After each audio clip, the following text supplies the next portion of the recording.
नमस्कार मैत्रिणींनो, आज आपण बनवणार आहे तिळाच्या पोळ्या। हे बघा, तिळ हे असे भाजून गुळामध्ये मिक्स करून घेतलेले आहेत आणि हे असं भरायचं। याच्यामध्ये पीठ मळून घेतलेले पिठाचा गोळा करून त्याच्यामध्ये असे भरायचे।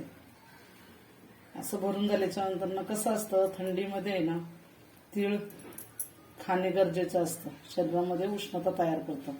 आणि गुळ हे असा पौष्टिक पदार्थ आहे की आपल्याला शरीरामध्ये लोह देतो। गुळ आणि तिळ हे खूप सुंदर लागतात आणि तिळाची पोळी ही भोगीच्या दिवशी करायचीच असते, देवाला नैवेद्य म्हणून दाखवायचा आहे। त्यासाठी तिळाची पोळी ही खूप महत्त्वाची मानली जाते त्याच्यामध्ये नैवेद्यामध्ये।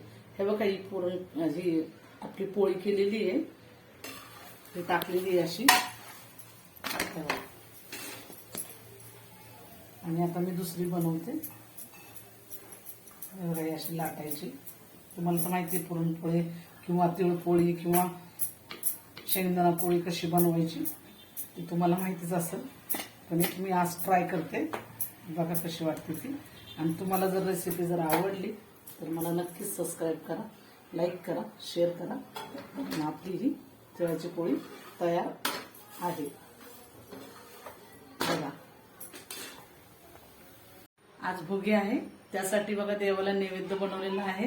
हे बघा, मिक्स भाजी, मसाले भात, तिळाची पोळी आणि बाजरीची भाकरी, याला तिळ लावून बनवलेली आहे। तुम्ही पण घरच्या घरी ट्राय करा। तुम्हाला जर आवडलं नक्कीच सबस्क्राईब करा, लाईक करा, शेअर करा। चला मग, घरच्या घरी लय